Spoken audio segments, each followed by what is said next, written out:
السلام علیکم۔ آج ہم ایک انجیکشن کا ریویو کریں گے جس کا نام ہے ارتوفینک۔ یہ بش فارماسیوٹیکل کا برانڈ ہے جو کہ ایک ملٹی نیشنل کمپنی ہے۔ اس کی جنیرک ڈیکلوفینک سوڈیم ہے۔ یہ ایک نان سٹیرائڈل اینٹی انفلیمیٹری ڈرگ ہے جس کی ہر 3 ml ایمپیول میں 75 mg ڈیکلوفینک سوڈیم موجود ہوتا ہے۔ بات کرتے ہیں اس کی میکینزم آف ایکشن کے بارے میں تو ڈیکلوفینک سوڈیم سائکلو آکسیجنیز نامی انزائم کو انہیبٹ کرتا ہے جس کی وجہ سے پروسٹاگلینڈین اور پروسٹانائڈز کی پیداوار کم ہو جاتے ہیں۔ یہی وہ کیمیکلز ہے جو درد اور بخار میں اہم کردار ادا کرتی ہے۔ بات کرتے ہیں اس انجیکشن کی یوزز کے بارے میں۔ یہ انجیکشن ہر قسم درد میں فائدہ مند ہے، چاہے درد ہلکا ہو یا شدید۔ دوا مؤثر طور پر آرام پہنچاتی ہے۔ آرتھرائٹک کنڈیشنز یعنی جوڑوں کی بیماریاں، ریومٹائڈ آرتھرائٹس یہ ایک ایسی بیماری ہے جس میں جوڑوں میں شدید درد، سوجن اور اکڑاہٹ پیدا ہوتی ہے۔ آسٹیو آرتھرائٹس یہ جوڑوں کی ایسی بیماری ہے جس میں کارٹلیج کمزور یا ختم ہو جاتا ہے، نتیجتاً درد، اکڑاہٹ اور حرکت میں کمی آتی ہے۔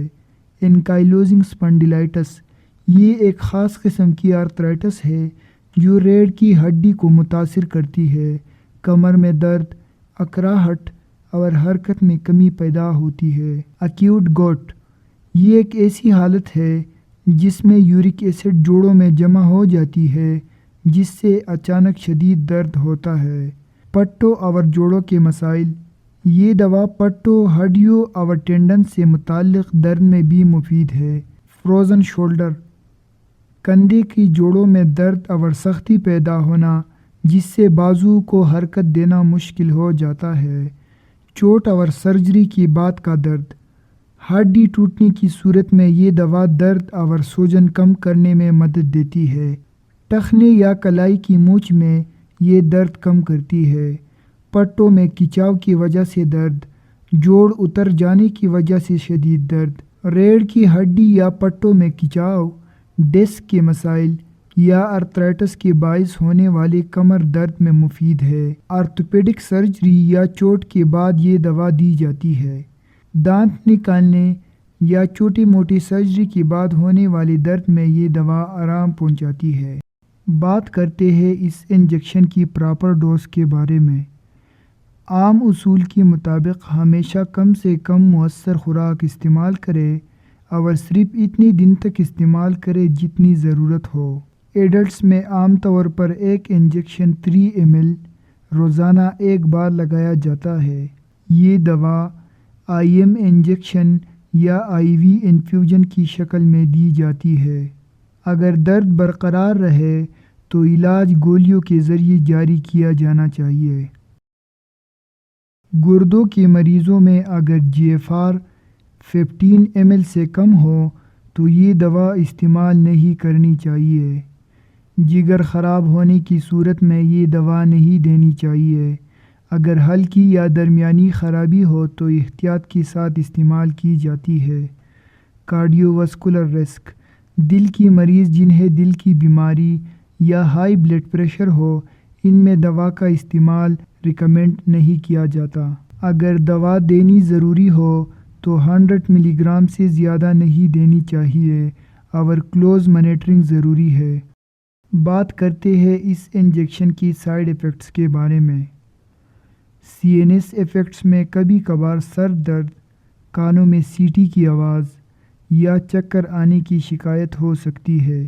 کارڈیو واسکولر سائیڈ ایفیکٹس کچھ مریضوں میں جسم میں پانی جمع ہو جاتا ہے، بلڈ پریشر بڑھ جاتا ہے، کبھی کبھار دل کا دورہ پڑ سکتا ہے یا ہارٹ فیل ہونے کا خطرہ بھی ہو سکتا ہے، خاص طور پر لمبے عرصے کے استعمال سے۔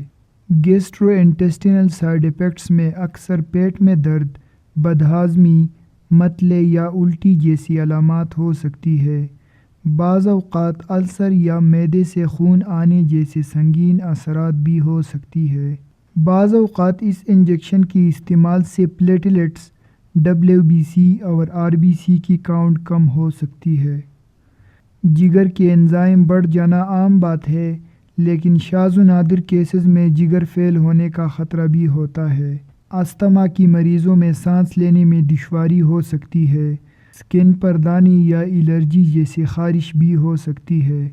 لمبے عرصے تک یا زیادہ مقدار میں استعمال سے گردوں کی کارکردگی متاثر ہو سکتی ہے، اور گردے فیل ہونا یا خون میں پوٹاشیم بڑھ جانا جیسی مسائل بھی پیدا ہو سکتی ہے۔